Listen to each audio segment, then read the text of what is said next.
All right, let's just jump right into this. Welcome to today's Explainer, where we are unpacking one of the absolutely most fascinating corporate arcs in modern financial history. We're tracking the dramatic rise, the devastating fall, and the ultimately triumphant return of Jamie Dimon, the guy who would become the single most powerful banker in America. And look, this isn't just a dry story about banking, right?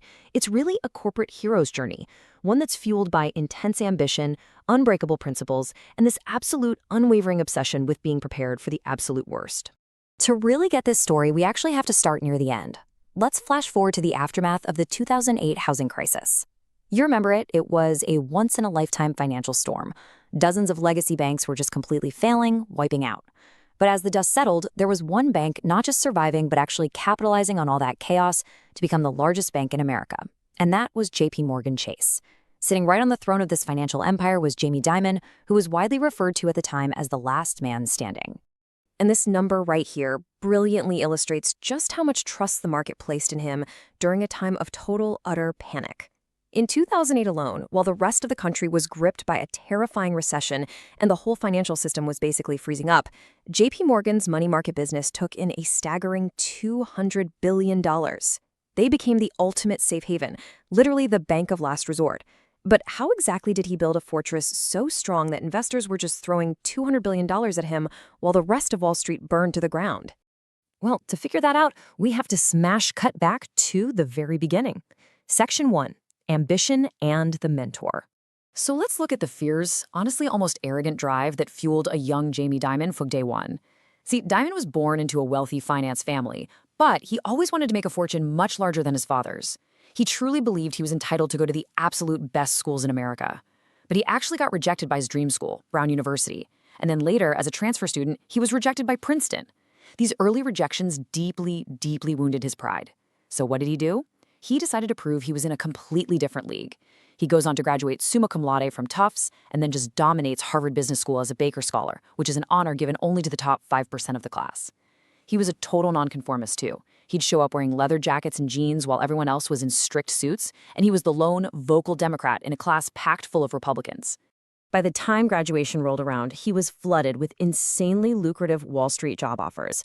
But he shocked everyone. He turned them all down. Instead, he opted to take a massive pay cut. We're talking about a third of a normal salary just to work for a family friend. And that friend was the legendary, ruthless dealmaker Sandy Weill at American Express.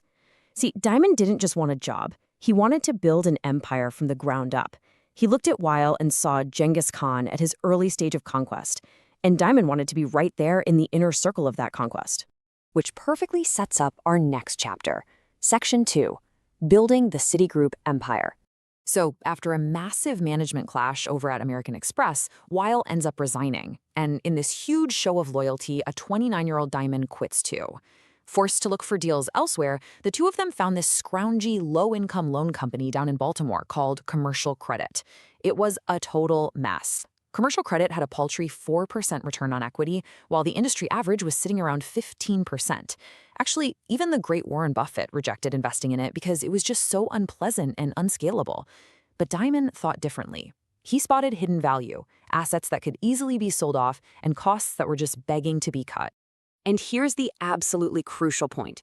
Dimon wasn't just some advisor here. He didn't just run the spreadsheets from the sidelines. He put everything on the line. While he was barely in his early 30s, he personally invested $425,000, literally everything he had, into taking Commercial Credit public. This extreme level of commitment, this total skin in the game, became a defining hallmark of his entire career moving forward. And over the next decade, these two built an absolute powerhouse. After ruthlessly cutting 10% of the staff on day one, they completely turned Commercial Credit around. When Black Monday hit in 1987 and the entire market melted down, they didn't panic. Their balance sheet was strong, so they used the crash to just buy up struggling competitors for next to nothing. This rapid sequence of ruthless efficiency and highly opportunistic deal-making carried them straight through the 90s. They devoured companies like Primerica, ultimately culminating in the 1998 creation of America's biggest financial conglomerate, Citigroup. Dimon was now president. He was literally one step away from the absolute top. But you know how it goes. The higher you climb, the harder you fall. Section 3. The Fall from Grace.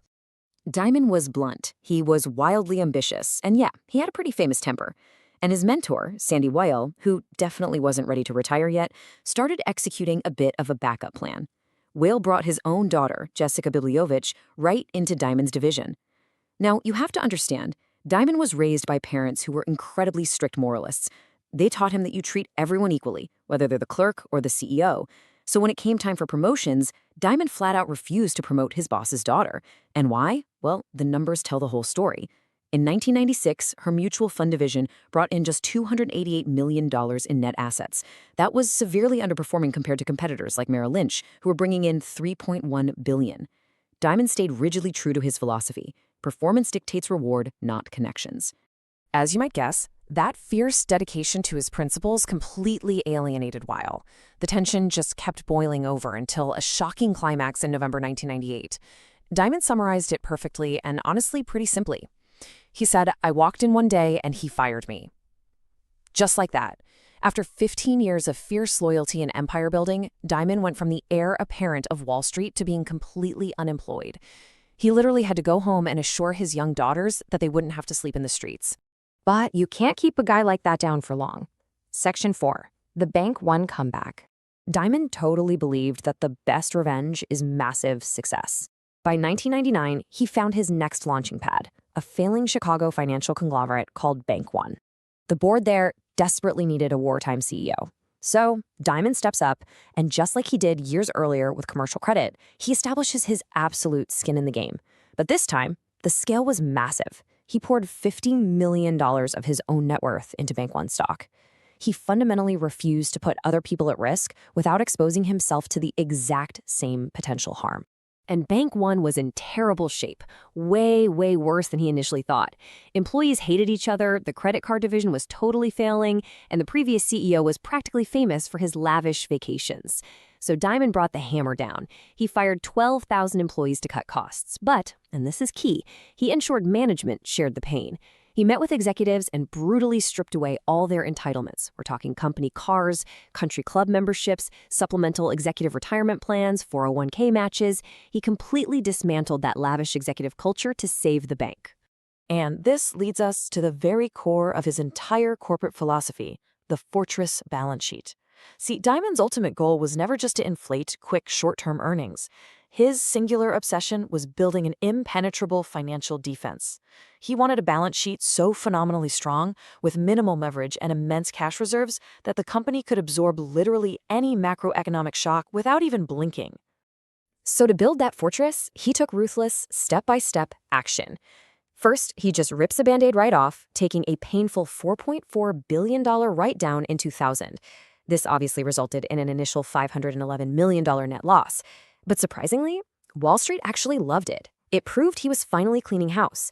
And sure enough, just 1 year later, the bank rebounded with an absolutely astounding $2.6 billion profit.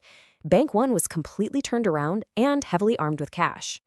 Which brings us to the final act of our story today. Section 5, The Last Man Standing.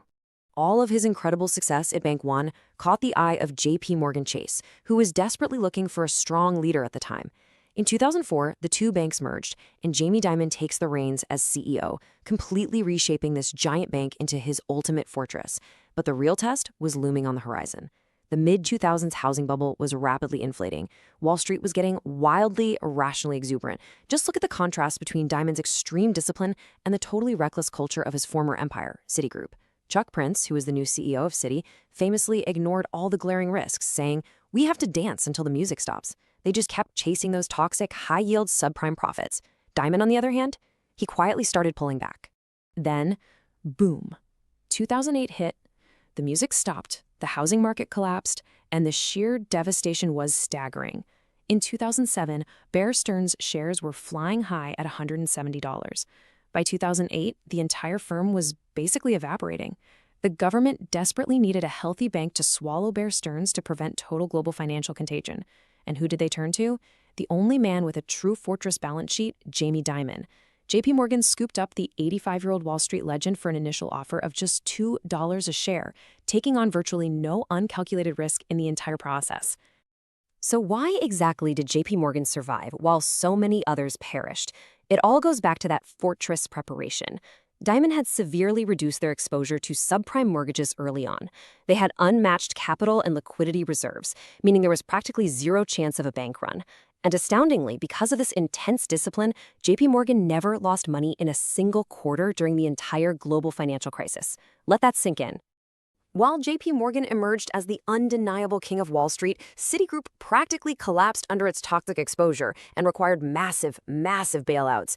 Delivering what has to be the ultimate vindication for Dimon, his former mentor Sandy Weil, watching his life's work completely crumble without his protege at the helm, finally admitted, "There's no question we wish he was there." Which leaves us with a truly compelling thought to wrap up on. When you look at this entire journey, the early ambition, the painful exile, the ruthless turnarounds, and that core fortress mentality, what is the real lesson here? Is Jamie Dimon's legacy defined by being an unparalleled financial genius who just makes the best deals?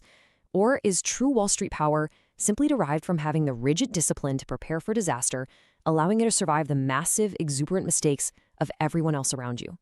It's definitely something to think about as you evaluate risk in your own life and business. Thanks for diving into this with me.